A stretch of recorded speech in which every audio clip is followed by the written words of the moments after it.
अरे प्रकाश अंकल, आप यहाँ?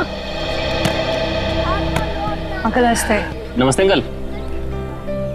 नमस्ते अंकल मैं तेज बीविंग में रहता हूँ। माफ करना बेटा, मेरा ध्यान कहीं और था। कोई बात नहीं। अंकल आप यहाँ धूप में अकेले बैठ के क्या कर रहे हैं? बेटा सुनील घर की चाबी देना भूल गया, पर फिक्र की कोई बात नहीं, वो आता ही होगा। अंकल तो हम सुनील जी को फोन लगा देते हैं, उन्हें तो आते आते शाम हो जाएगी। अरे नहीं, काम के वक्त उसको फोन करके परेशान मत करो। जैसी आपकी मर्जी अंकल, लेकिन कम से कम आप हमारे घर पे आके इंतजार कर लीजिए। नहीं मुझे चलेगा, मुझे अकेला छोड़ दो।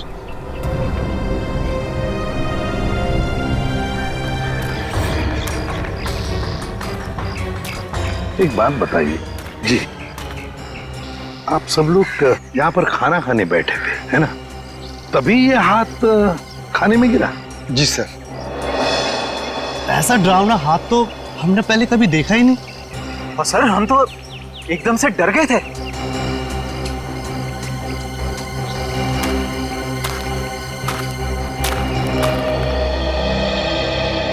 सर आपने हाथ तो देखा ही ना सर, गला नहीं है लेकिन खून पूरी तरह से सूख चुका है। बहुत बुरी हालत से काटा है ये हाथ। अगर ये हालत इस हाथ की है, वही सोच रहा हूँ जिसका ये हाथ काटा गया है उसके और शरीर के हिस्से का किया होगा। सर क्या ये हाथ देख के हम पता नहीं लगा सकते कि ये आदमी का हाथ है या किसी औरत का हाथ है? ये तो साउंड के बताएगा, उसका काम है।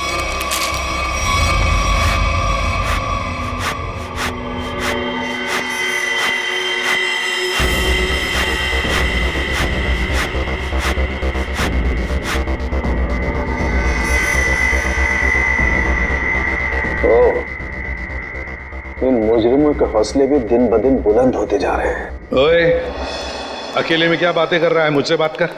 क्या पता चला, बताओ जल्दी।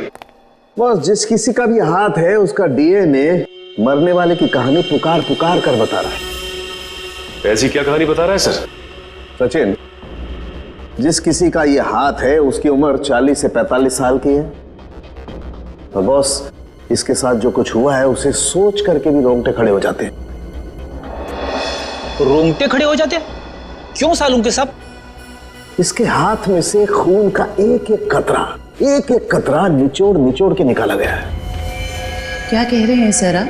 इतना कुछ किया गया इस बेचारे के साथ इसे मारने से पहले?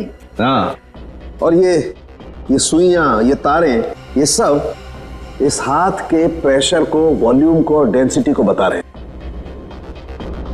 लेकिन सर जब आदमी मर चुका है और उसके हाथ में खून ही नहीं है तो प्रेशर कैसा? एक डेड बॉडी का भी एक निश्चित वॉल्यूम, निश्चित प्रेशर और निश्चित डेंसिटी होती है, लेकिन इसके मुर्दा शरीर का वो डेंसिटी, वो वॉल्यूम और वो प्रेशर तीनों कम है। और ये हाथ देखो बॉस, इस हाथ को देखने से लगता है कि किसी ने बहुत ही क्लिनिकली, सर्जिकली इस हाथ को काटा है। अच्छा, मतलब किसी ऐसे आदमी ने ये काम किया है जो मेडिकल के बारे में जानता है। शायद डॉक्टरी पेशे का हो सकता है, लेकिन ये है कौन, ये जानने से पहले हमें ये पता लगाना होगा कि ये हाथ किस आदमी का है। और ये हमें इस हाथ के ऊपर मिली अंगूठी ही बता सकती है।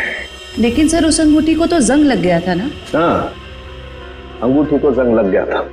किसी ने बॉस उस अंगूठी को ब्रिंजोन कार्बाइड नाम के केमिकल में डाला है ताकि जंग हट जाए और उस अंगूठी का असली रूप हमारे सामने आ जाए। एक मिनट।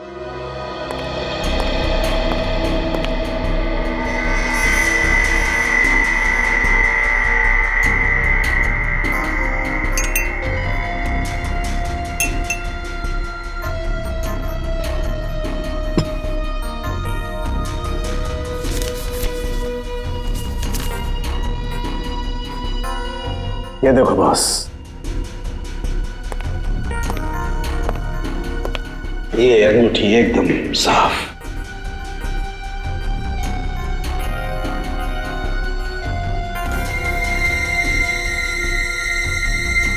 ये क्या है? इस अंगूठी के अंदर दो अल्फाबेट्स इनग्रेव किए हुए हैं, आर वी। सर ये दो अक्षर आर और वी इनसे कैसे पता चलेगा उस आदमी के बारे में? यही तो हमारा काम है ना फ्रेडी, पता लगाना। सिर्फ इन 2 अक्षरों से, आर और वी। फ्रेडी, इससे भी छोटे सुराग से हमें पता चल सकता है मुजरिम कौन है। सर हो सकता है ये आरवी मरने वाले के नाम का इनिशियल हो सकते हैं। और सचिन, ये भी हो सकता है कि वो इनिशियल्स आर वी पत्नी के भी हो। वो अंगूठी शायद शादी की अंगूठी हो। सर एक और बात, वो अंगूठी प्लैटिनम में बनाई गई थी। सर ऐसी अंगूठियां आसानी से बाजार में मिलती नहीं है, खास ऑर्डर देकर बनवाई जाती है। बिल्कुल सही। बस उस अंगूठी का फोटोग्राफ शहर में जितने भी जौहरी है उन सबको भेज दो। पता चल जाएगा किस जौहरी ने वो अंगूठी बनाई थी और किसके लिए। Are we. Yes sir. Sir एक बात समझ में नहीं आ रही है कि अगर ये खूनी आरवी को मारना ही चाहता था तो आसान मौत भी तो दे सकता था। ये काटने की क्या जरूरत? सचिन, मरने वाले की पहचान छुपाना चाहता था। वो पहचान छुपाना चाहता था। सर आपसे मिलने कुछ लोग आए हैं और वो कह रहे हैं कि अर्जेंट है। बुलाओ। आइए। नमस्ते सर। आइए, बताइए क्या बात है। सर एक बहुत ही बड़ी मुसीबत आ गई है, बस आप ही हैं जो हमारी मदद कर सकते हैं। मुसीबत? कैसी मुसीबत? सर हम लोग मोतीलाल नगर की रोज सोसाइटी से आए हैं। हमारे बिल्डिंग में एक बुजुर्ग रहते थे, प्रकाश जी। रहते थे मतलब? क्या आप नहीं रहते? सर कल तक तो थे, सोसाइटी के पार्क में बैठे हुए देखा था हमने उन्हें। बोरिया बिस्तर बांध के बैठे थे। तो आप लोगों ने जाकर उनसे पूछा नहीं कि क्या बात है, क्या तकलीफ है, हैं? पता नहीं सर, हमने उनसे पूछा तो कुछ अजीब सा बड़बड़ाने लगे। सर उनके बाहर बैठने की कुछ ना कुछ वजह जरूर है। क्या वजह हो सकती है? सर उनका सौतेला बेटा सुनील बहुत ही ज्यादा बदतमीज और झगड़ालू किस्म का इंसान है वो। सर हमें लगता है उसी ने ही सामान सहित अपने पिता को घर से बाहर निकाल दिया है। पता नहीं कहाँ होंगे वो। हो सकता है वो अपने ही घर वापस चले गए हों। घर में चेक किया आपने? हम लोग गए थे वहां पे, वो वहां नहीं थे। और हमने सुनील से पूछा तो उसने बोला कि उसे पता नहीं है। सर उससे उनकी कोई परवाह नहीं है। सुनील? हेलो, हाँ कहाँ पे? एक मिनट, आप क्या नाम बताया आपने? मालती? ठीक है, देखिए आप लोग चिंता मत कीजिए, आप सिर्फ उनकी फोटो भिजवाइए हमें, हम देखते हैं। सर मालती नाम की हाउसवाइफ इंदिरा नगर से गायब है सर। इंदिरा नगर से मालती और मोतीलाल नगर से एक बुजुर्ग, दोनों के दोनों गायब है। इन दोनों के घर जाना पड़ेगा, पूछताछ करनी पड़ेगी।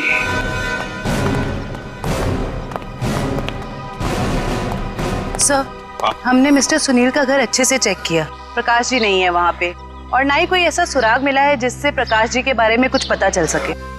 सर मैंने कहा था ना कि मुझे कुछ नहीं पता कि वो कहाँ चले गए। प्रकाश जी तुम्हारे सौतेले पिता थे, तुम्हारे उनके साथ अक्सर झगड़े हुआ करते थे, है ना? क्यों? सर झगड़े होते थे, पर किस घर में झगड़े नहीं होते। इसमें सौतेली वाली बात कहाँ से आ गई सर? सगे बाप बेटों में भी तो झगड़ा होता है ना। मैंने उन्हें हमेशा सखी से ज्यादा समझा। अगर इतना प्यार था तो फिर उन्हें बाहर क्यों छोड़ दिया? सर उन पे घर की डुप्लीकेट चाबी थी, चाहते तो घर में बैठ सकते थे। सर मुझे तो लगता है कि इन दोनों ने ही मजबूर किया होगा उन्हें घर छोड़ने के लिए। आप क्या कह रहे हैं सर? हम ऐसा क्यों करेंगे? सर आपको क्या लगता है मैं अपने पापा के साथ कुछ गलत करूंगा? सर मेरे पापा को ढूंढ के ला दीजिए सर। हाँ, प्रकाश जी को तो हम ढूंढ कर निकालेंगे ही निकालेंगे, वो तो हमारा फर्ज है। लेकिन एक बात याद रखना, अगर पता चला तुम लोगों ने अपने पिताजी के साथ कोई गैर बर्ताव किया है तो अच्छा नहीं होगा, समझे?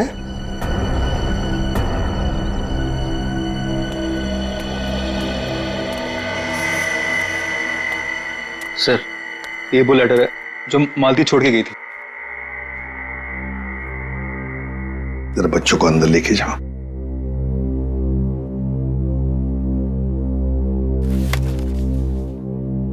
मैं मालती अपने पूरे होश में बिना किसी दबाव के ये खत लिख रही हूं।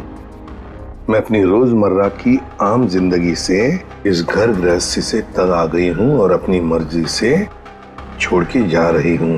मुझे माफ कर देना विनय, माफ कर देना राहुल।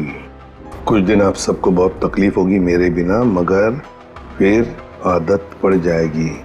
मेरे वापस आने की उम्मीद मत रखना, हमारा साथ यहीं तक ही था। मालती। सर, ऐसे कैसे कोई पत्नी अपने बसे बसाए घर को छोड़ के जा सकती है? वही तो।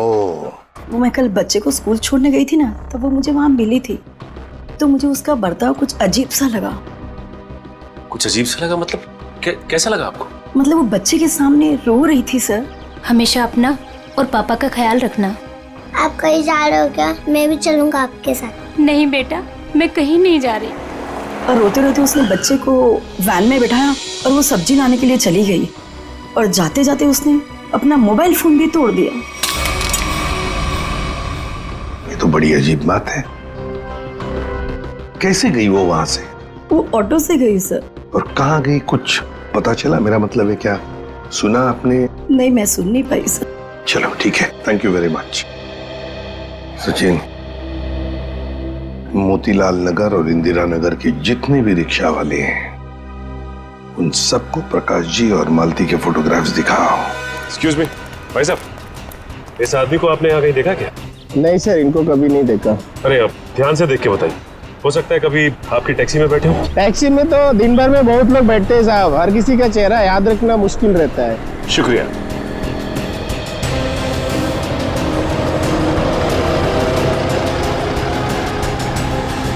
भाई साहब, आप देखिए इन्हें, कहीं देखा है आपने? इस बुजुर्ग आदमी को तो मैंने पिंजर की खाड़ी के पास छोड़ा था। पिंजर की खाड़ी?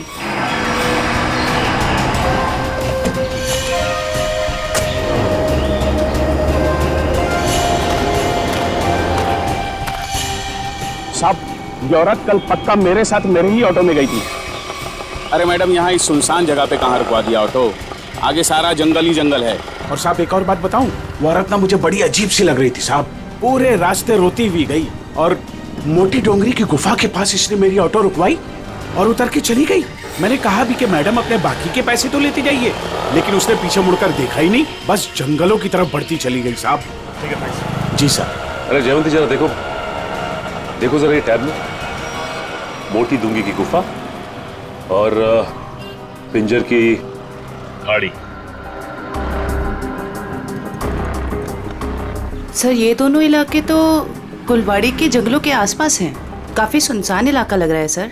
हाँ, इस इलाके में 20 किलोमीटर तो जंगल ही जंगल है, लेकिन ये दोनों ऐसे घने जंगल में उतरे क्यों?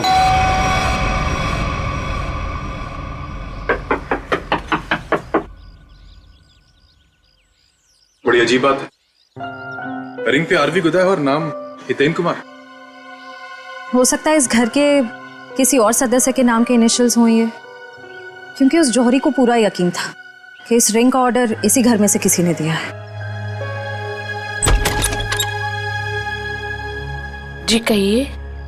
नमस्ते, हम सीआईडी से हैं। सीआईडी? अंदर आइए।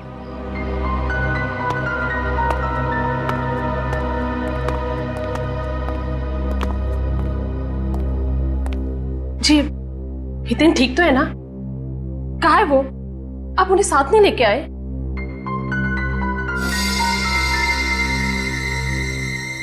क्या आप इस अंगूठी को पहचानती हैं?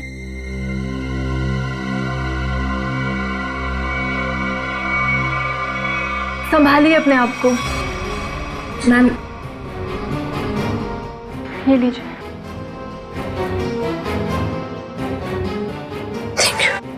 क्या आप बता सकती हैं कि इस अंगूठी पर जो आरवी इनिशियल्स बने हुए हैं, इनका क्या मतलब है? अपने माता पिता के नाम पे गुंदवाया था इन्होंने। ससुर जी का नाम राकेश था और सासू माँ का नाम विनीता। मुझे लग रहा था कि जरूर कुछ ना कुछ बुरा हो रहा है। हितेन कभी मुझे बिना बताए घर से गायब नहीं हुए। क्या आप मुझे उन्हें मिलवा सकते हैं प्लीज?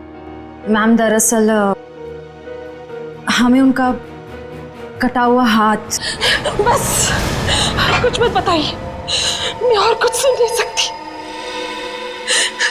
मैं जानती थी हितेन जिस राह पे चल रहे हैं उसका अंत अच्छा नहीं होगा। हमें भी पता चल चुका है कि वो किसी गलत काम में शामिल थे, इसलिए आपने उनके गायब होने की रिपोर्ट नहीं दर्ज कराई। क्या आप प्लीज हमें पूरी बात साफ साफ बताएंगी? दरअसल इन्होंने अपने कंपनी से 10 करोड़ का घोटाला किया था। 10 करोड़ का घोटाला?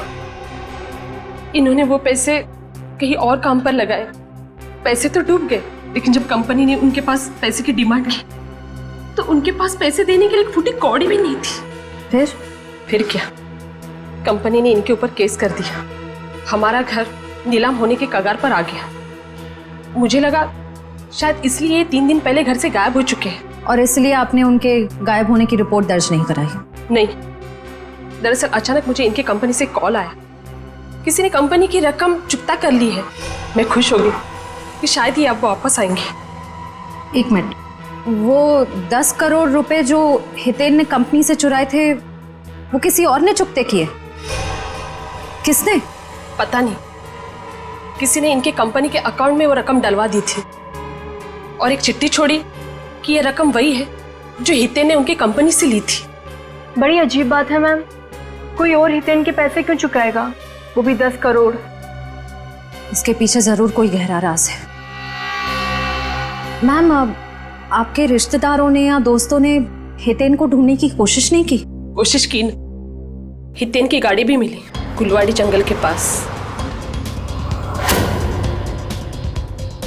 लेकिन हितेन का कुछ पता ही नहीं चला। गुलवाड़ी जंगल? कौन है? कौन है वहां?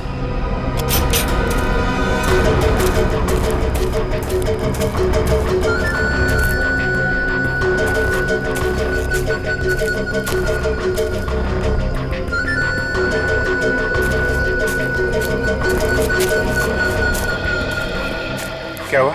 वहां तो कोई नहीं है सर। सर वहां पे कुछ था सर। सुनसान जंगल में कौन हो सकता है? ये तो सारे कपड़े, जूते और ये हड्डियों को देखकर लग रहा है कि अलग अलग उम्र के लोगों को शिकार बनाया गया है। बहुत खतरनाक अपराधी है, मासूम भोले भाले लोगों को यहाँ बुला के मार डालता है।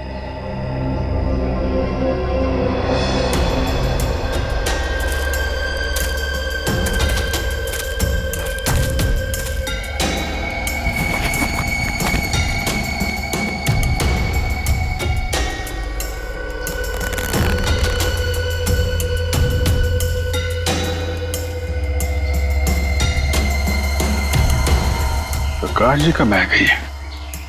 ये अपने बीवी बच्चों की फोटो लेके यहाँ पे क्यों आए थे?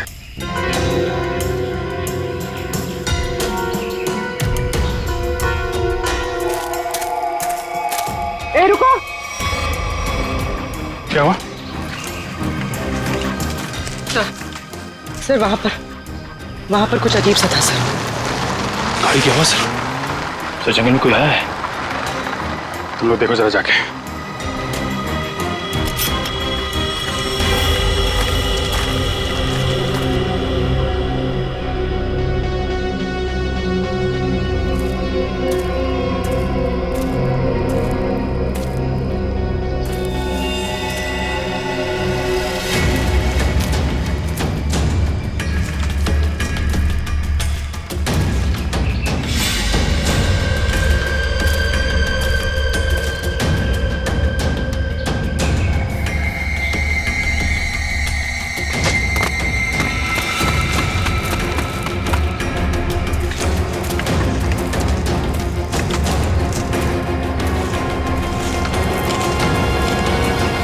हितेन का कटा हुआ हाथ और उसकी गाड़ी मिलती है गुलवाड़ी जंगल के आसपास।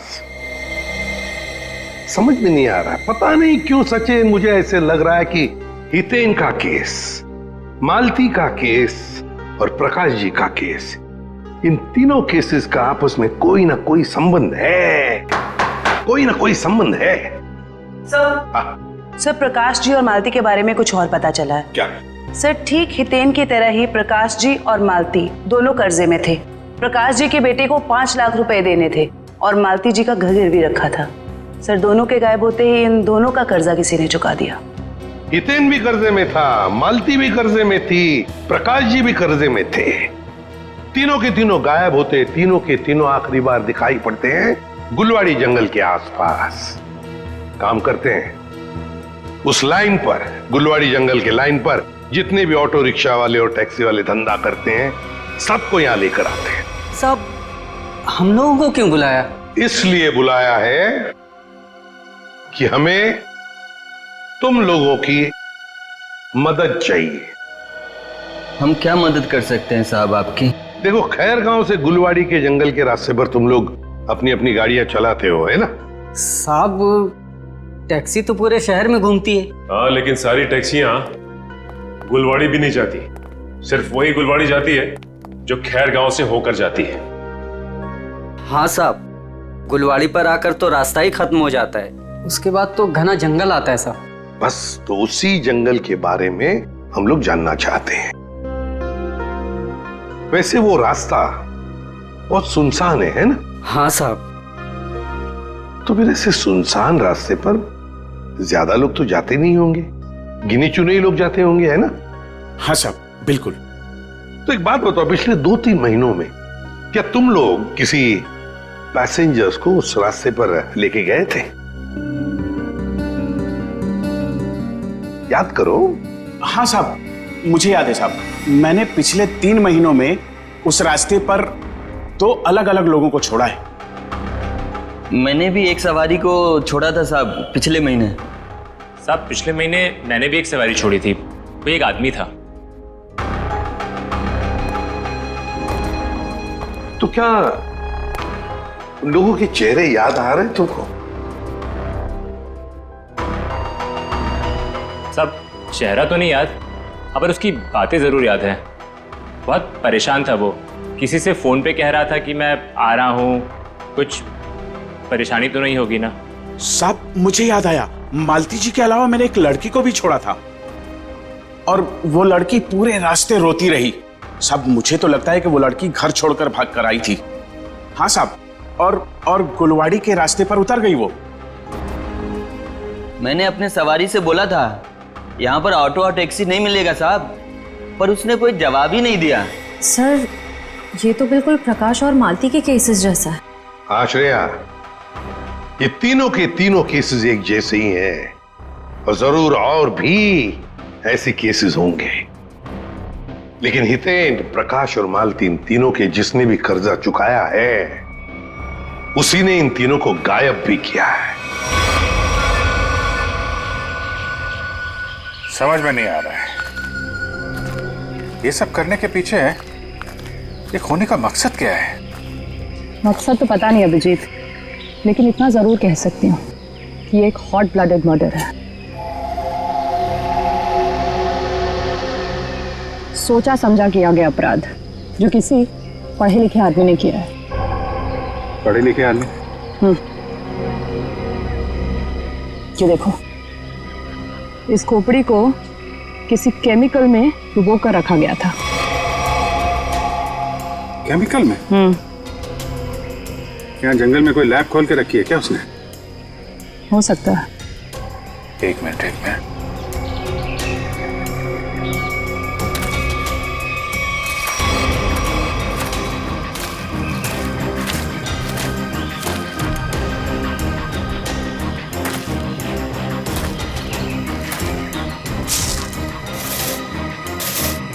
ये देखा? जंगल में पाइप कैसे आ गई? लेकिन नक्शा में तो कोई पाइप वगैरह नहीं थी। वही तो, कहीं ये पाइप भी उन अपराधियों ने तो नहीं लगाई है? काटो जरा। बदबू आ रही है। खून?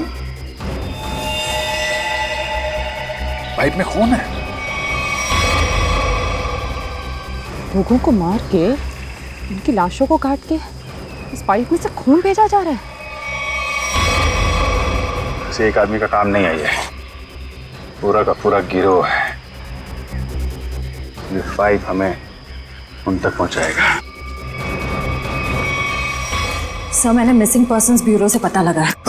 सर जंगल के पास जो जो लोग गायब हुए थे वो सब कर्जे में डूबे हुए थे। जो जो लोग उस गुलवाड़ी जंगल में गायब हुए सब कर्जे में डूबे हुए हैं। तो मतलब मेरा शक सही था। ये कोई संजोग नहीं, सोच समझ के बनाया हुआ प्लान है ये, कर्जे में डूबे लोगों को निशाना बनाने का। सर लगता है ये कोई सीरियल किलर है जो कर्जे में डूबे लोगों को ही अपना शिकार बना रहा है सर। सचिन हो तो हम पता लगा ही लेंगे। ये प्रकाश, हितेन और मालती, इन तीनों के फोन रिकॉर्ड चेक किए? Yes sir. क्या पता चला? सर इन तीनों के फोन रिकॉर्ड्स में 3 नंबर ऐसे हैं जो कॉमन हैं। किस किस के फोन नंबर्स है वो? सर 2 नंबर तो बंद आ रहे हैं और तीसरा नंबर किसका है इसका पता नहीं चला है, लेकिन सर इस तीसरे नंबर से किसी जया को फोन किया गया है परसों। तीसरे नंबर से जया को फोन किया गया है? तो फिर लगता है जया की जान को खतरा है। जया की जान को खतरा है। श्रेया, इस जया को फोन करो, पूछो उससे क्या वो किसी कर्जे में डूबी है क्या।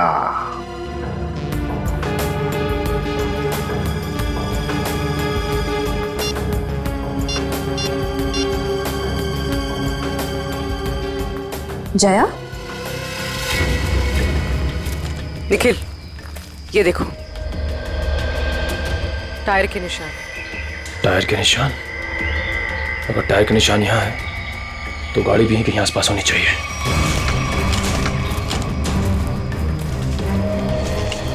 गाड़ी उस तरफ है, संभाल के।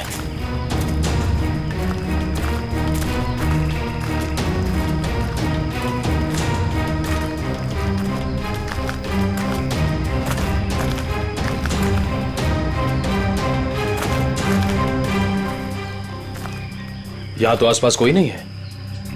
इंजन अभी भी गर्म है, मतलब जो कोई भी इस जीप में आया है यहीं आसपास है। इतने सारे डब्बे हैं।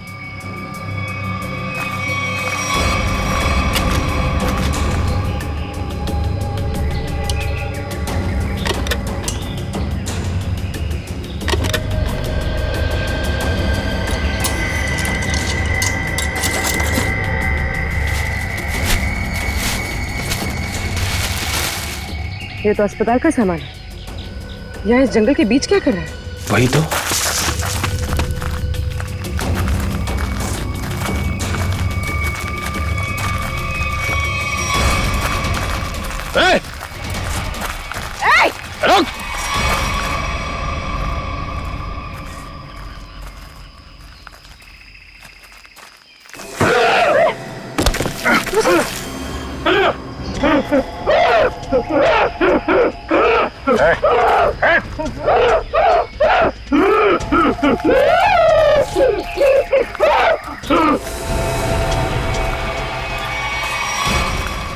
रुक!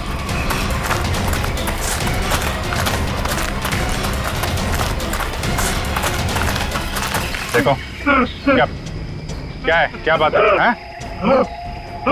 तो बोलो क्या बोलना चाहते हो? कैसे में तो को नहीं मारा। मैं इसकी दिमागी हालत देख के तो नहीं लगता ये। देखो ठीक है तुम जाओ यहाँ से अभी। चलो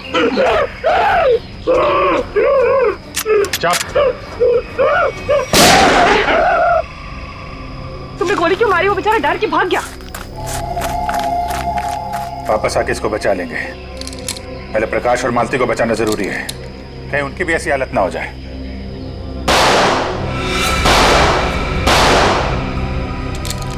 गोली की आवाज? कहीं निखिल पूरी मुसीबत में तो नहीं? लेकिन उन्हें ढूंढेंगे कैसे अभी? जिधर से गोली की आवाज आई है उधर। देखो प्लीज, जब तक मुझे पैसे नहीं मिलेंगे तुम फोन पे ही रहना।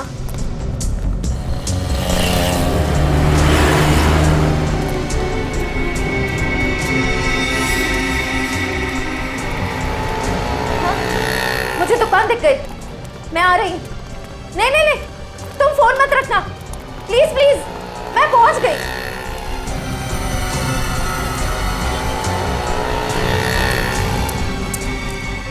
भाई साहब वो मिट्टी का तेल दो ना।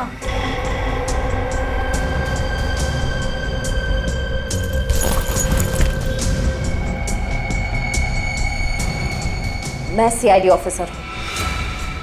सीधे से बता दे किसके इशारे पे तूने मुझे बैग दिया, वरना ससुराल की सैर करनी पड़ेगी। वो जा रहा है, नीली कमीज वाला, फोन पर। मैं हूँ रिशिता, वो ब्लू शर्ट वाला। बस बस बस बस, बहुत घूम लिया। तुम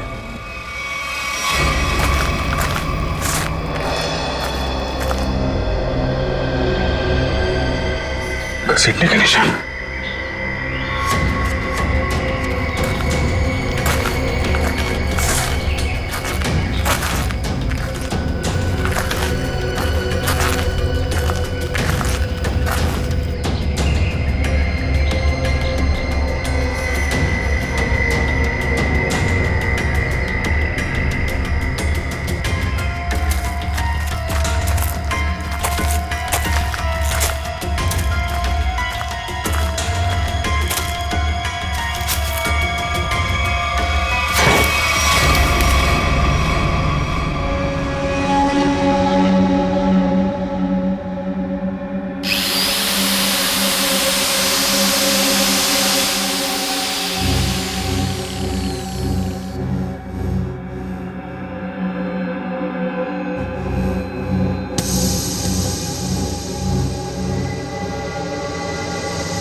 लग जा।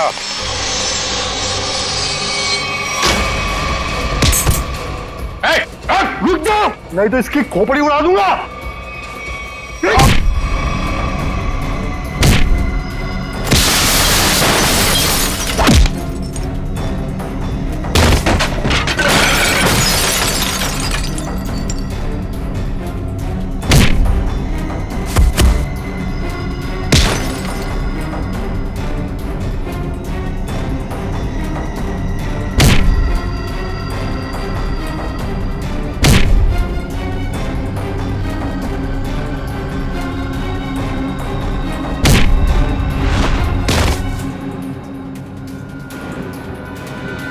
कि बस लगी तो नहीं?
एक मिनट पूर्वी, उसका नकाब उसका ये साथी उतारेगा।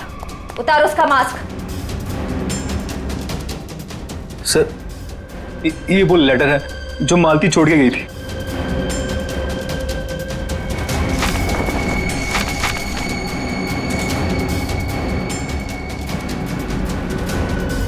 आप क्या कह रहे हैं सर?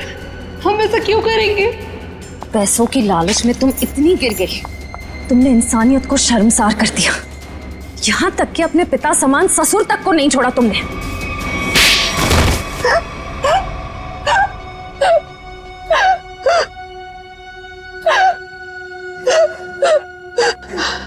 मैंने जो कुछ भी किया की मर्जी से किया और उन्हें उनके बलिदान का दाम भी दिया। गलत। लोगों की मजबूरी का नाजायज फायदा उठाया तुम लोगों ने। उनके शरीर के अंगों का काला कारोबार कर रहे थे तुम लोग। क्यों? क्योंकि आपकी सरकार ने मेरा डॉक्टर का लाइसेंस कैंसिल कर दिया था। कमाल है, तुम्हारा लाइसेंस रद्द कर दिया तो तुमने लोगों को मारना शुरू कर दिया।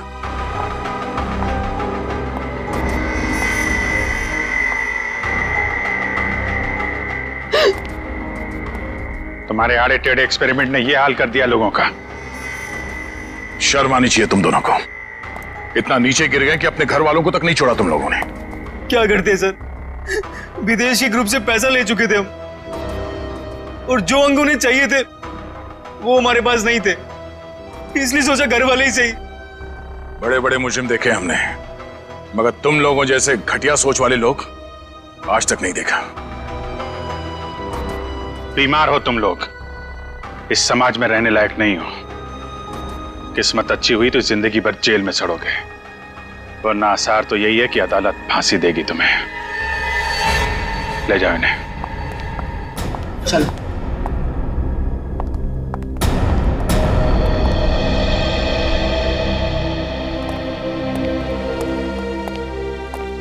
इनका किसी अच्छे अस्पताल में इलाज करवाते हैं। चल। नहीं दया, इस बार कोई बहाना नहीं चलेगा यार। जब भी पिकनिक का प्रोग्राम बनता है तुम लास्ट मिनट में गायब हो जाते हो। हाँ सर, पिछली बार भी जब हम सब लोग पिकनिक मनाने के लिए खंडाला जाने वाले थे, आपके किसी दोस्त की शादी बीच में आ गई। अच्छा ठीक है, इस बार पिकनिक का प्लान कैंसिल नहीं हो। बोलो कहाँ जाना है पिकनिक के लिए? सर गोवा चलें सर? अरे नहीं, गोवा बहुत दूर है। एसीपी साहब इतनी लंबी छुट्टी देंगे नहीं। कहीं आसपास चलते हैं भाई। सर तो फिर माथेरान या अलीबाग चलते हैं। ये दोनों जगह भी अच्छे हैं, वहां जा सकते हैं। सर मैं अपनी वाइफ को साथ लेकर आ सकता हूँ क्या? ले। अरे कोई तो होना चाहिए तेरे डाइट को कंट्रोल करने के लिए। अरे सर बच्ची। अरे ये ओह माय गॉड, ये तो बहुत घायल है। क्या हुआ बेटा? हैं? तो बेहोश हो गई? क्या हुआ इसे? बेटा क्या हुआ? आंखें खोलो, आंखें खोलो। पानी ले आओ सर। मैं डॉक्टर को फोन करता हूँ। हाँ। बच्चा उठो। सर ये तो आंखें ही नहीं खोल रही है, कहीं ऐसे कुछ हो तो नहीं गया?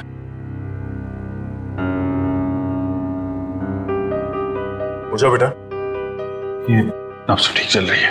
बेटा उठ जाओ, उठ जाओ बेटा, उठो। क्या तुम?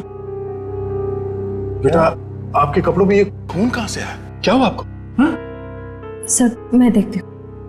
मैं आपके हाथ चेक करती हूँ। ओके बेटा, गुड गर्ल।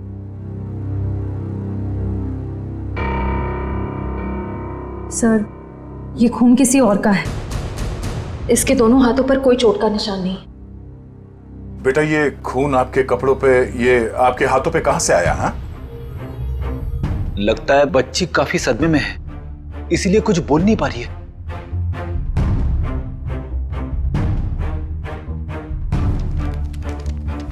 इसकी जेब में चिट्ठी।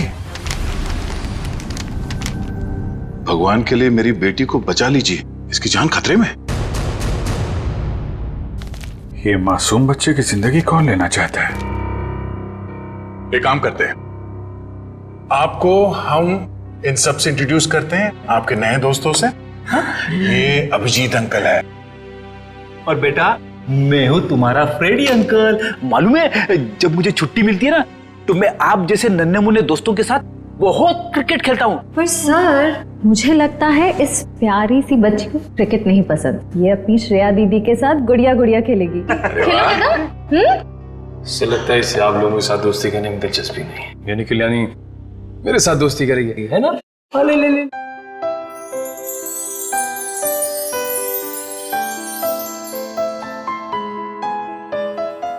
अब हमारा नया दोस्त हमें अपना नाम नहीं बताएगा?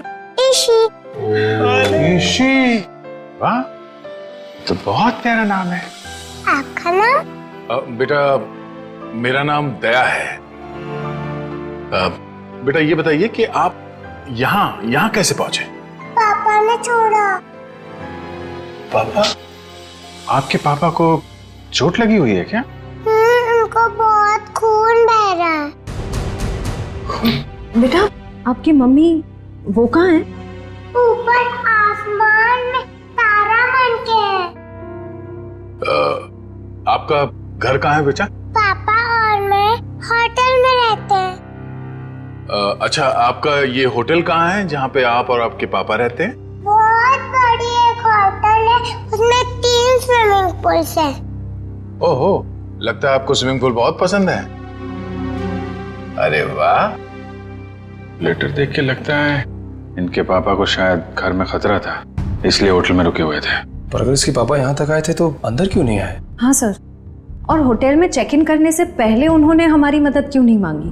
अब ये तो उनसे मिलने के बाद ही पता चलेगा। बस यही उम्मीद करते हैं कि वो ठीक हो और वक्त रहते उनका इलाज हो जाए। आसपास जितने भी हॉस्पिटल और क्लिनिक है सब जगह चेक करते हैं, और यहाँ शहर में जितने होटल्स हैं, बड़े बड़े होटल जिसमें 3 या 3 से ज्यादा स्विमिंग पूल्स हैं, वहाँ पे इशी की फोटोग्राफ्स भेज देते हैं। ठीक है। इशी बेटा, आपके पापा का नाम क्या है? मैं उनको नाम से नहीं बुलाती। अच्छा, पापा को पापा कह के बुलाती हो? अच्छा, पापा को दूसरे लोग क्या कह के बुलाते हैं? उनके दोस्त क्या कहते हैं? मयंक। मयंक। और मेरे ईशी बेटी का पूरा नाम क्या है? ईशी कुमार। मतलब मयंक कुमार। मगर हम मयंक को देख भी लेंगे तो उसे पहचानेंगे कैसे? लगता है हमें ईशी को अपने साथ ले जाना होगा। सुनिए मैम, हम लोग सीआईडी से क्या आज मयंक कुमार नाम का कोई पेशेंट यहाँ पे भर्ती हुआ? हाँ, अभी कुछ घंटों पहले ही आईसीयू में भर्ती हुए हैं। क्या हुआ क्या उन्हें? 1 मिनट। डॉक्टर। यस डॉक्टर अनुज, ये आईसीयू वार्ड के पेशेंट मिस्टर मयंक कुमार के बारे में कुछ जानना चाहते हैं। हेलो डॉक्टर साहब, मैं इंस्पेक्टर दया सीआईडी से। 1 मिनट शेफ, जरा ईशी को उस तरफ ले जा। क्या हुआ क्या उन्हें? काफी चोट लगी थी इन्हें। ऐसे लग रहा था जैसे किसी ने उन्हें बुरी तरह से मारा हो। अभी कुछ देर पहले मैंने पुलिस को फोन करके बता दिया है कि आकर उनका बयान ले लें। अब हालत कैसी है उनकी? अभी खतरे से बाहर है, आप चाहे तो उन्हें मिल सकते हैं। चलिए। अरे वड़वन, क्या हुआ? इतना हंगामा क्यों मचा हुआ है? डॉक्टर साहब, ऊपर से एक लड़की खिड़की से छलांग लगा रही है।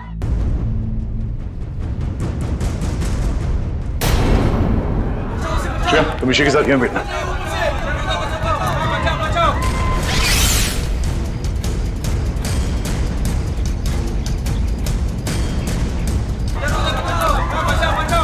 अरे कहाँ है वो लड़की? कहाँ है?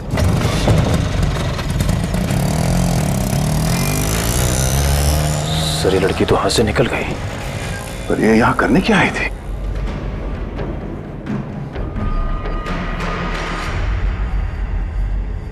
ये आदमी तो मर चुका है। ऑक्सीजन पाइप से इसका गला घोटा गया है। कौन है ये आदमी? सर, ये तो वही है मयंक कुमार जिसे आप ढूंढ रहे हैं। ये वही मयंक कुमार है? Yes sir. Oh no. तो सर इसका मतलब वो लड़की मयंक कुमार को मारने के लिए आई थी। एक काम करो, इनकी एक फोटो ले लो। कंफर्म करना होगा इसी से कि ये उसके पापा मयंक कुमार है क्या। जल्दी।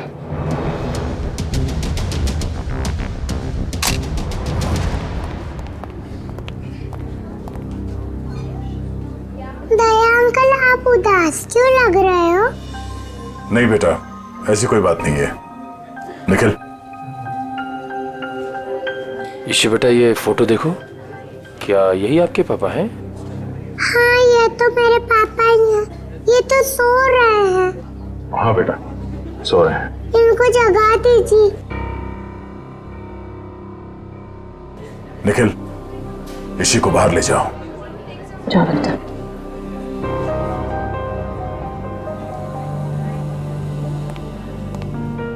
क्या हुआ सर? एक लड़की ईशी के पिता का खून करके भाग गई। क्या सर, वो आईसीयू के अंदर कैसे घुसी? इस वक्त विजिटर्स के आने का समय होता है, तो कोई भी आसानी से अंदर आ सकता है। मगर रिसेप्शन में एंट्री तो होती होगी ना आने जाने वालों की? एंट्री होती है, उसके बिना कोई भी अंदर नहीं आ सकता। ठीक है, ये रिसेप्शन एरिया में जो सीसीटीवी कैमरा लगा है उसका फुटेज दिखाओ।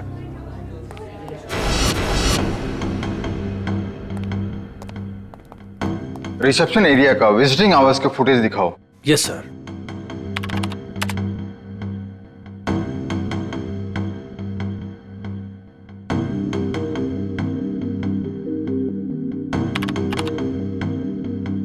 एक मिनट पॉज करो। यही है वो। श्रेया जरा ईशी को ले आना। सर। श्वेता अरे बेटा। दया अंकल, आप टीवी देख रहे हो? हाँ बेटा, मैं टीवी देख रहा हूँ और अभी आपको भी दिखाता हूँ टीवी। जरा देखो, आप इन्हें पहचानती हैं? नहीं? चलो कोई बात नहीं। तुम्हें मालूम है क्या करना है? हाँ सर, मालूम है क्या करना है। गुड।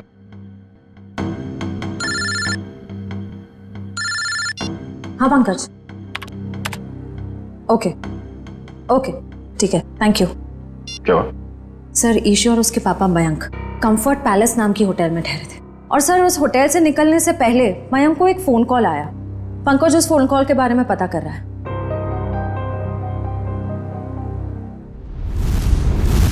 बेटा आप कुछ खा क्यों नहीं रहे हो? आपको नूडल्स पसंद है ना? हाँ तो फिर नूडल्स क्यों नहीं खा रहे हो? आप दूध पियोगे? दूध बहुत अच्छा होता है। दूध पीने से ना हम लोग बहुत स्ट्रांग हो जाते हैं। मुझे दूध बहुत पसंद है, मैं बहुत सारा दूध पीता हूँ। आप पियोगे? नहीं? पापा का पापा बेटे बहुत जल्द आ जाएंगे। अरे फ्रेडी तुम भी ना यार, बच्चे को कुछ सुनाओ, कुछ डांस वांस करके देखो। आप फ्रेडी अंकल का डांस देखोगे? बहुत अच्छा डांस करते हैं फ्रेडी। अरे मैं तो भूल ही गया, मैं एकदम अच्छा डांस करके दिखाता हूँ। हाँ बोलो, रेडी? रेडी? आई शाबाश, देखो। डांस देखते देखते नूडल्स भी खा लो। Very good. अच्छा लगा आपको फ्रेडी सर का डांस? ये लो। मन नहीं है।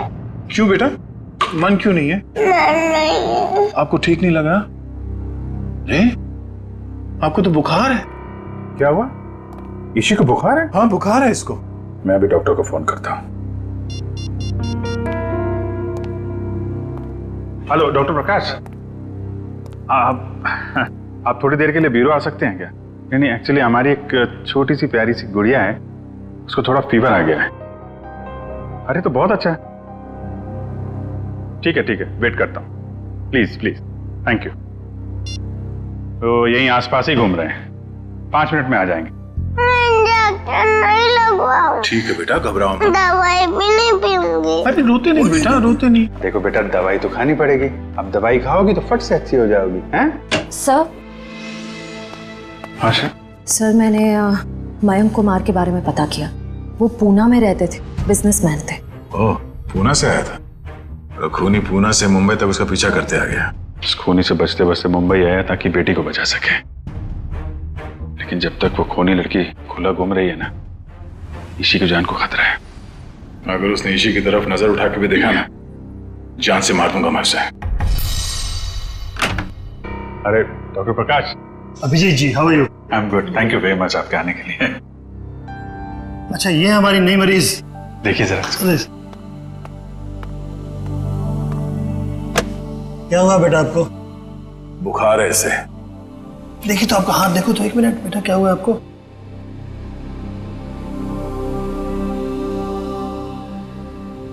वैसे घबराने की कोई बात नहीं, हल्की सी बुखार है। मैं एक दवा लिख देता हूँ, वो ठीक हो जाएगी। वैसे मेरे ख्याल में इसे अच्छी लंबी नींद की जरूरत, 8-10 घंटे वाली। क्यों गुड़िया रानी? मेरा नाम गुड़िया रानी नहीं है, मेरा नाम ईशी है। अच्छा ईशी रानी, अब तो खुश बेटा।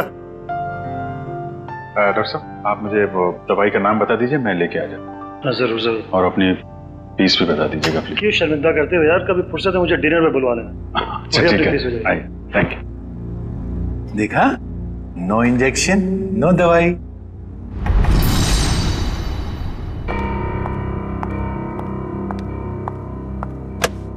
जी कहिए। जी मुझे ये चेक कैश करवाना है।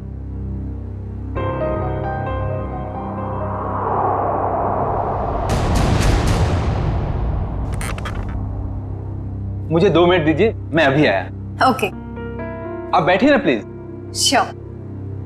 आप कुछ लेंगे? जी नहीं, मुझे थोड़ी जल्दी।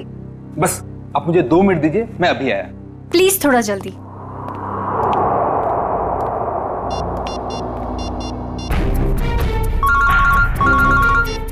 एसीपी प्रद्युमन यार। सर मैं TZMA बैंक का मैनेजर अतुल बोल रहा हूँ। हाँ मैनेजर साहब कहिए। सर बैंक में एक लड़की आई है जो कि मयंक कुमार के अकाउंट से 40 लाख रुपया निकलवाना चाहती है। एक काम कीजिए आप, थोड़ा वक्त लगाइए, बस हम लोग अभी पहुंचते हैं। Okay sir.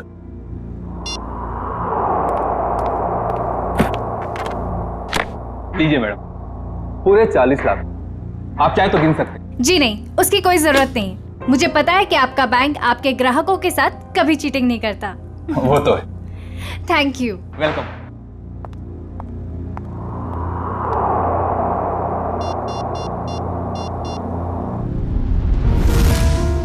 हाँ जी। हेलो सिंह साहब, वो लड़की अभी अभी बैंक से बाहर गई है। उसने नीले कलर का ड्रेस पहना हुआ है और उसके हाथ में ग्रे कलर का ब्रीफकेस। ठीक है, थैंक यू। सुनो सब लोग, नीला ड्रेस पहना है लड़की ने और उसके हाथ में एक बैग है।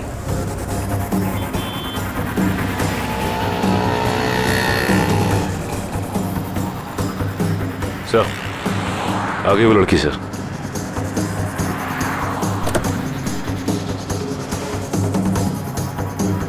मगर ये वो लड़की नहीं जिसने मयंक का खून किया है। सर इसे गिरफ्तार कर लूं क्या? नहीं जयवंती, इसे गिरफ्तार नहीं करते, इसका पीछा करते हैं।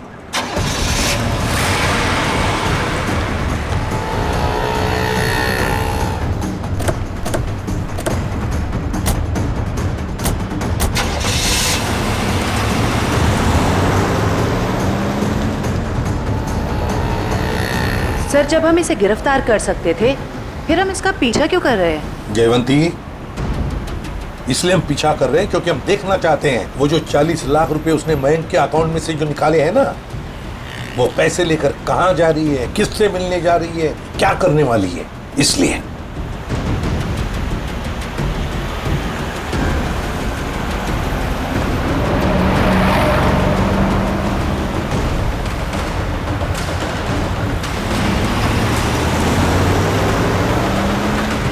सर, इसने गाड़ी तो जगत नगर की तरफ मोड़ ली, पर वो इलाका तो बिल्कुल सुनसान है। देखते हैं सचिन, गाड़ी पर नजर टिकाए रखना।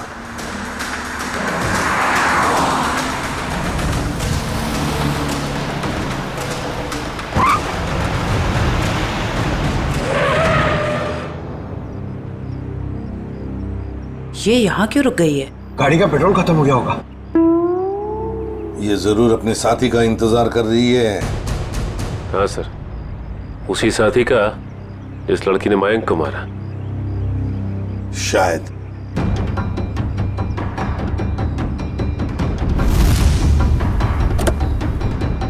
सर आपकी बात सही निकली सर, उसका पार्टनर आ गया। ये लो।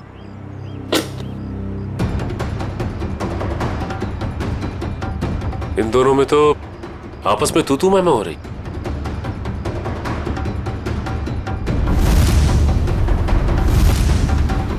चलो, लगता है हमारा टाइम आ गया है। मैंने इतना सब कुछ किया, ये लेकर आए। मुझे क्या फर्क पड़ता है? क्यों? मुझे कोई फर्क नहीं पड़ता। समझी तुम? इतना कोई बड़ा एहसान काम नहीं किया किया। मैंने। पैसे देता हूँ मैं, पैसे देता हूँ। दिमाग खराब हो क्या गया हाल है तुम्हारा? आप लोगों के? इस शहर को क्या हो गया? अजनबी लोग हालचाल पूछने लगे। अरे भूल गए हमको? हमारा आपका तो पुराना रिश्ता है। सीआईडी वालों को भूल गए? सीआईडी? हाँ, सीआईडी से। मयंक को मरवाने के बाद उसका पैसा लेकर रफू चक्कर होने का इरादा था। क्यों? क्या मयंक की मौत हो गई? और ये क्या कह रहे हैं आप? मैं क्यों मयंक को मरवाऊंगी? मैं तो उससे प्यार करती थी। कह दीजिए कि ये झूठ है। वो नहीं मर सकता। मयंक से बहुत प्यार करती थी ये, इतना प्यार करती थी कि उसको पूछे बगैर उसके अकाउंट में से 40 लाख रुपए निकाल लिए, है ना? और कह रही है कि इसे पता तक नहीं कि मयंक की मौत हो चुकी है। देखिए सर, इन सब चीज से मेरा क्या लेना देना? वैसे आप दोनों की तीसरी साथी कहाँ है? कौन तीसरी साथी सर? ये है वो लड़की जिसने मयंक को मारा। ये है तुम्हारी तीसरी साथी। इसने मयंक को मारा है? सर, मैंने इसे पहले कभी नहीं देखा।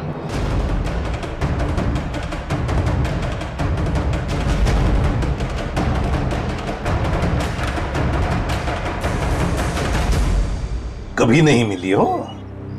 चलो कोई बात नहीं, बहुत जल्दी मिलवा देते हैं तुम्हें इस लड़की से। शहर में इतना ट्रैफिक मैडम कि पूछिए मत। पार्किंग तो कहीं मिलती ही नहीं, और सड़क इतने गड्ढे कि पूरे दिन टैक्सी चला चला के पीठ पूरी टूट जाती। भैया आप यहाँ साइड पे रोक दीजिए।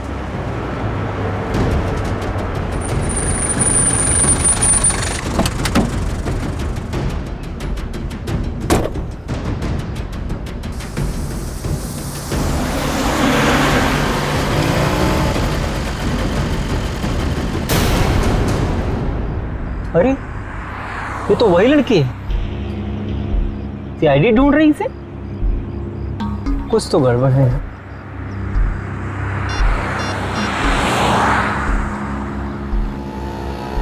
हेलो सीआईडी,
पहले ही पता चल गया था इसके भागने के स्टाइल से। ये लड़की नहीं, लड़का है।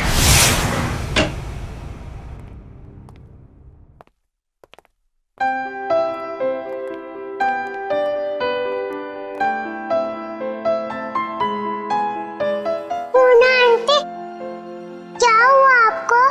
आप क्यों रो रहे हो? कुछ नहीं बेटा, प्लीज मुझे अकेला छोड़ दो। आजा जी बेटा आजा। हम वहां जाके खेलते हैं, आ जाओ। पूना आंटी को क्या हुआ? शर्म आनी चाहिए आपको, एक बच्चे से ऐसा बर्ताव। प्लीज आप मुझे मत सिखाइए कि मुझे किससे क्या बर्ताव करना है। इतना घमंड अच्छा नहीं समझी। मयांक से शादी करने वाली थी ना तुम? शादी के बाद क्या ऐसा ही बर्ताव करने वाली थी बच्ची के साथ? इसीलिए मैंने मयंक के साथ शादी का इरादा बदल दिया था और मैं विकास के साथ शादी करना चाहती थी। नहीं सर, ऐसा कुछ भी नहीं था। अच्छा, तो फिर हर शाम को मेरे साथ कॉफी पीने क्यों जाते थे? देखिए सर, इससे मेरा कुछ भी लेना देना नहीं है। मैं मयंक नाम के आदमी को जानता भी नहीं हूँ सर। मैंने इसके मुंह से एक दो बार उसका नाम सुना है बस। सर ये सच कह रहा है, इसने मयंक को कभी नहीं देखा। आप जरा इधर आइए। जी ईशी बेटा, आपने कभी विकास अंकल को देखा है? नहीं तो। ठीक है, आप खेलो। सर अब तो यकीन करिए सर, मैं निर्दोष हूं। मैंने मयंक को नहीं। ठीक है, फिलहाल तुम जा सकते हो, लेकिन अगर जरूरत पड़े तो हम तुम्हें फिर से बुला लेंगे। वाह रे वाह, कैसा प्यार है तुम्हारा। पहले मयांक पर प्यार करती थी और फिर अचानक विकास पर प्यार करने लगी है? मैं जानती हूँ कि ये सुनने के बाद आप मेरे लिए कोई अच्छी राय नहीं रखेंगे, लेकिन ये बात सच है कि मैं मयंक से प्यार नहीं करती थी। मैं तो सिर्फ उसके साथ उसकी दौलत के लिए थी, है ना? 2 बच्चों के बाप के साथ मैं। एक मिनट, क्या कहा आपने? मयंक के 2 बच्चे थे? हाँ, ईशी और उसका भाई। लेकिन आप इतना हैरान क्यों हो रहे हैं? श्रेया, ईशी, आपका कोई भाई है? नहीं तो। इसी को तो अपने भाई के बारे में कुछ नहीं मालूम। मैंने कभी उसे देखा नहीं, लेकिन मैं के मुंह से सुना था कि उसका एक बेटा भी है, और रामू काका के बारे में भी वो कुछ बोल रहा था। अब ये रामू कौन है? सब मुझे नहीं मालूम।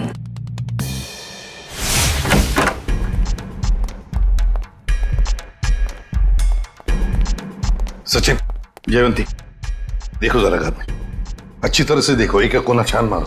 Yes sir.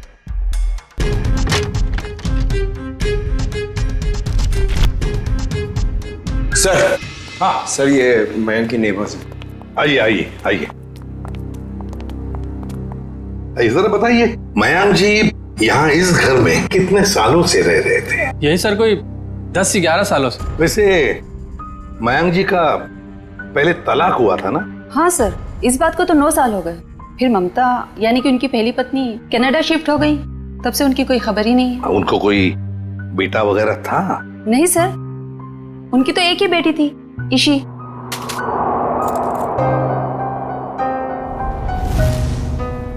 मनु सर। हाँ सर, कमरे से ये ब्रेसलेट मिला है जिसके ऊपर मनु लिखा हुआ है।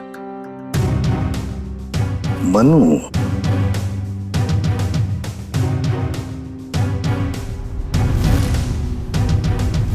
क्या आप किसी मनु को जानते हैं? नहीं सर, इस नाम का तो उनका कोई भी रिश्तेदार नहीं था। मयंक का एक वफादार नौकर था, रामू। क्या उसके बारे में कुछ जानते हो? नहीं सर, इस नाम का कोई उनका नौकर भी नहीं था।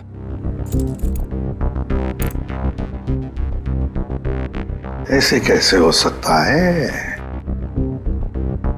मयंक जिस घर में यहां रहने से पहले रहता था, शायद ये रामू वहीं पर था।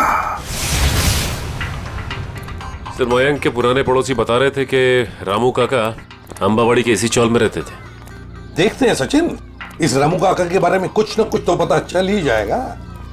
भाई साहब जी, यहाँ इस चौल में कहीं रामू काका रहते हैं क्या? इस नाम का तो कोई नहीं रहता यहाँ पे। एक मिनट। हाँ जी, रहता था, 10 साल पहले ही रहता था। आप लोग? हम लोग सीआईडी से। तो रामू काका के बारे में आप लोगों को पता चल ही गया? क्या मतलब? क्या हुआ रामू काका के साथ? कुछ हुआ क्या? हमने सुना था कि वो अपने मालिक के बच्चे को लेकर भाग गया, और बच्चे को लेकर यहाँ आया भी था, और बोरियां बिस्तरा लेकर यहाँ से चला गया। शायद बच्चे को लेकर गांव भाग गया और दोबारा कभी लौटा नहीं। अगर मयंक के बेटे को रामू काका ने किडनैप किया है, तो फिर मयंक फोन पे अपने बेटे के बारे में रामू काका से बातें क्यों करता था? देख रहा होगा रामू काका उसके बेटे के बारे में कुछ जानता है क्या? वैसे रामू काका का गांव कहाँ पर है? सर, यहाँ से लगभग 150 किलोमीटर दूर, केतनगढ़।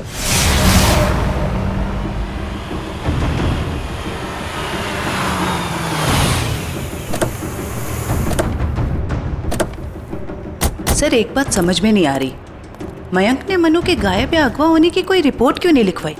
वही तो, कुछ ना कुछ तो चक्कर जरूर है।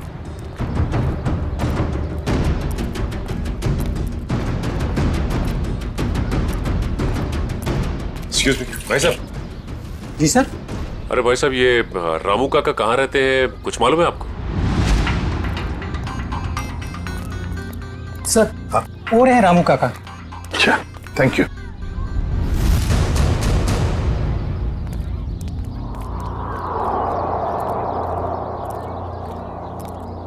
आप रामू जी हैं? हाँ, आप मुझे जानते हैं? हमें तो ये भी पता है कि कई साल पहले आपने एक जुर्म किया था। मैं कुछ समझा नहीं। तुम्हारे मालिक मयंक, उनके बेटे को तुमने ही अगवा किया। जी नहीं, मैंने ऐसा कुछ नहीं किया। देखिए, हम लोग सीआईडी से, इसलिए झूठ बोल के आप बचने वाले नहीं। सीआईडी? मैं सच कह रहा हूँ साहब, मैंने मयंक साहब के बेटे को अगवा नहीं किया, बल्कि उन्होंने खुद उसे मुझे सौंप दिया था। कोई बाप अपने बेटे को आपको क्यों देगा परवरिश करने के लिए? उनके पास पैसों की कुछ कमी थी क्या? नहीं साहब, बल्कि वो खुद मुझे पैसा दिया करते थे ताकि रोहन बाबा की देखभाल में कोई कमी ना पड़े। रोहन? ये रोहन कौन है? प्यार से हम लोग मनु कहते थे, असली नाम रोहन है। ये मयांक ने रोहन को तुम्हें क्यों सौंपा? साहब उनकी जिंदगी को किसी से खतरा था और वो ये नहीं चाहते थे कि उनके बेटे को भी मौत के साए में पलना पड़े। किससे खतरा था उनकी जिंदगी को? ये तो मुझे पता नहीं। चलो जरा बुला, रोहन को बुला। साहब वो यहाँ नहीं रहता, वो तो मुंबई में रहता है। क्या मुंबई में रहता है? एक छोटे बच्चे को तुमने अकेले छोड़ दिया? छोटा बच्चा? वो तो हट्टा कट्टा जवान है सर, वो अपनी देखभाल कर सकता है। 25 साल का है वो। क्या? वो 24-25 साल का है? वो साहब की पहली बीवी का बेटा है ना रोहन। उसका फोटो है तुम्हारे पास? हाँ साहब, अभी मैं देता हूँ। लाओ।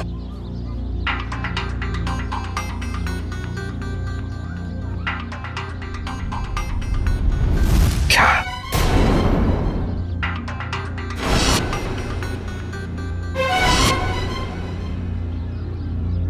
ये रोहन है? आप जानते हैं इसे? रामू, इसी ने अपने बाप मयांक का खून किया है। मयंक साहब का खून हो गया? जी हाँ, बेटे के हाथों। ऐसा नहीं हो सकता साहब, इस बेचारे को पता भी नहीं है कि मयंक साहब इसके असली पिता है। क्या?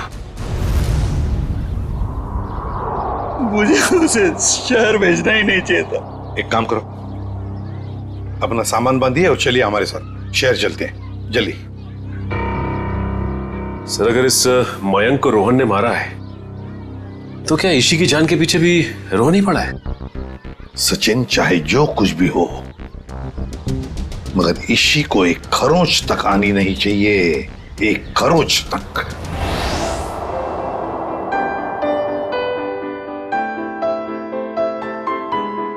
दया अंकल, आप बहुत बुरे हो। अरे वो क्यों भाई, हम क्यों बुरे हैं? क्योंकि आपने उस दिन मेरे से प्रॉमिस करा था कि आप आइसक्रीम दिलाओगे। ओह, अरे हाँ, बट दया अंकल फिर से आपको वादा करते हैं कि आपको आज हम फिर आइसक्रीम खिलाएंगे। कब? अभी, पर उससे पहले आपको मेरे एक सवाल का जवाब देना होगा। Good good. ईशी बेटा,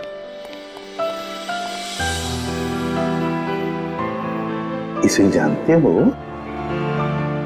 हाँ, ये तो एक दिन मुझको चॉकलेट दिलाने ले गए थे और उन्होंने दिलाई नहीं और कमरे में बंद कर दिया और मैं रोती रही और फिर अगले दिन मेरे पापा लेने और वहां से ले गए वो मुझको। सर ये रोहन कैसा आदमी है? अपने पिता का खून कर दिया, उसके बाद अपनी ही बहन को अगवा कर लिया। एक बार हाथ में आ जाए ना, फिर देखना क्या हाल बनाता हूं उसका। अरे क्या हुआ ईशी? सर गले में चिप अटक गया होगा। ये पानी पियो। आप ठीक हो? डॉक्टर अंकल को बुलाओ। ओहो दया अंकल, आप इतने परेशान क्यों हो रहे हो? हल्की सी तो खांसी हुई है। हाँ ये तो है।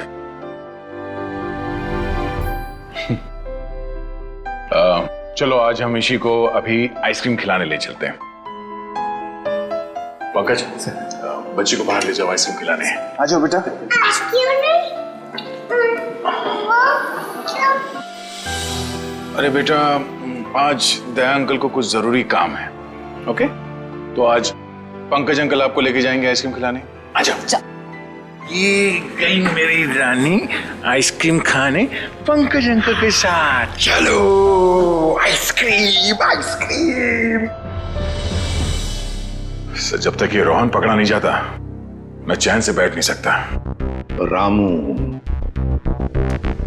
रामू काका।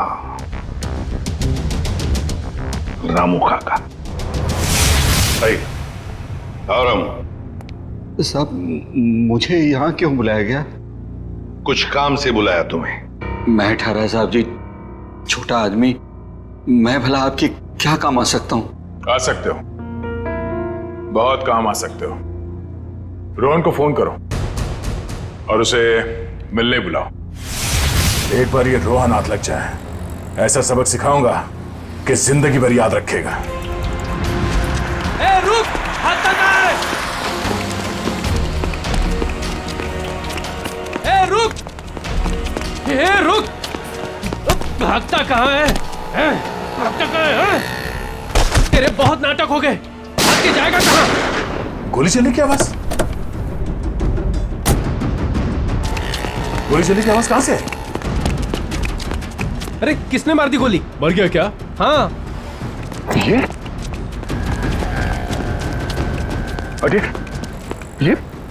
किसने मारी गोली से? पता नहीं सर। फोटो से रोहन, ये तो मेरा बेटा है।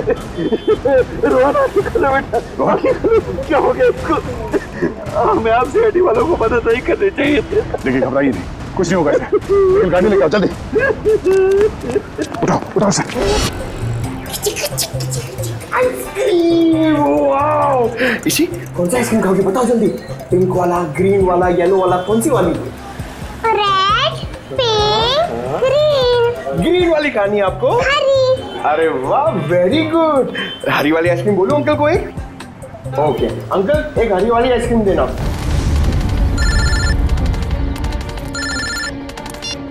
हाँ निखिल, अच्छा रोहन अब खतरे से बाहर है? ठीक है, जैसे उसे होश आ जाए मुझे इन्फॉर्म कर देना, ठीक है? Okay okay.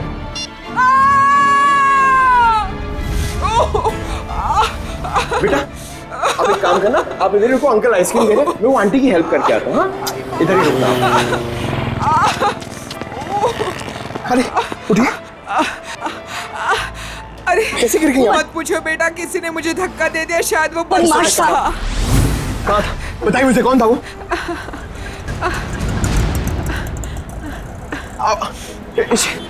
इसी अरे वो बच्ची को लेके आया था मैं, वो बच्ची कहाँ पे गई? पता नहीं सर, बच्ची कहाँ गई। ये लीजिए आपका 2 आइसक्रीम। अरे तेल लगाने गई आपकी आइसक्रीम।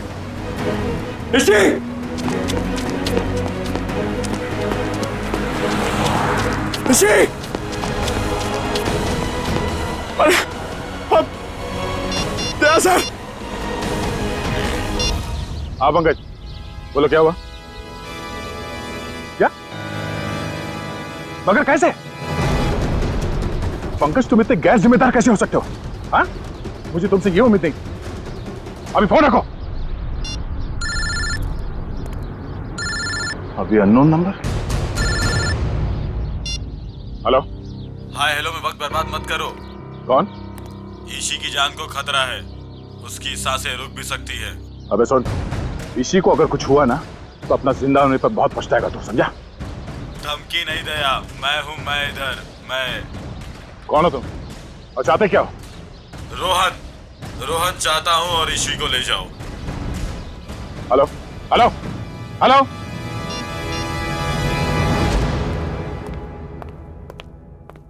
बेटा ज्यादा इंतजार तो नहीं करना पड़ा? नहीं पिताश्री, आप कभी इंतजार कराते ही नहीं। तुम इतना बड़ा धोखा? लोहे को लोहा काटता है और धोखेबाज को धोखा।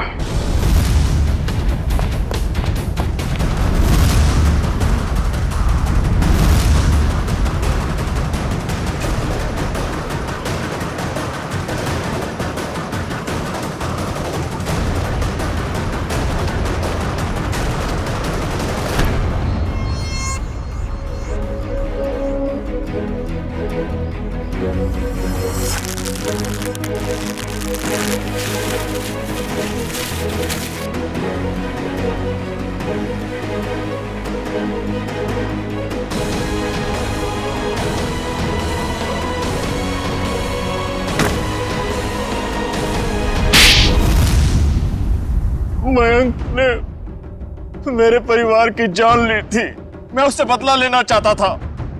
मैंने रामू काका को पैसे दिए कि वो मयंक के बेटे रोहन के दिल में मयंक के लिए नफरत बोए, और मेरा सपना उस दिन साकार हो गया जिस दिन मयंक के बेटे रोहन ने मयंक की खुद ब खुद जान ले ली। कमाल है, एक बेटे के हाथों पिता को ही मरवा दिया तुम। मैं तो रोहन को भी जान से मरवा देना चाहता था, लेकिन मेरे आदमियों ने जब मुझे वो लॉकेट ला कर दिखाया तो मुझे पता चला कि वो लॉकेट तो मैंने बचपन में अपने बेटे के गले में डाला था। फिर विकास जी ने हमें फोन करके पूछा कि उसके गले में जो लॉकेट है वो कब से है। मैंने उन्हें बताया कि लॉकेट तो रोहन का ही है और बचपन से उसके गले में। और तब मुझे एहसास हुआ कि मयंक ने मेरे बेटे की जान नहीं ली थी बल्कि उस मयंक ने तो मेरे बच्चे को फूलों की तरह पाला था। मुझे क्या पता था कि मेरी बदले की आग ही मेरे गले का कांटा बन जाएगी। बदले की आग उस हाथ को भी जला देती है जो उस आग को चिंगारी देता है। उम्मीद करता हूँ समझ में आ गया होगा। इसी को भी तुमने ही किडनैप करवाया था। रोहन, तुम यहाँ बिल्डिंग पे कैसे आए? ये सारी बात एक वार्ड बॉय से पता चली जो पापा के लिए काम करता था कि वो सीआईडी से मुझे इसी के बदले मांगेंगे, लेकिन जब बदला बदली नहीं हुई तो मैं उन्हें बचाने के लिए यहाँ आ पहुंचा। इतना दिमाग किसी अच्छे काम में लगाया होता तो आज जेल नहीं जा रहे होते तुम लोग। अदालत कड़ी से कड़ी सजा देगी तुमको, शायद फांसी। ले जाओ इन्हें।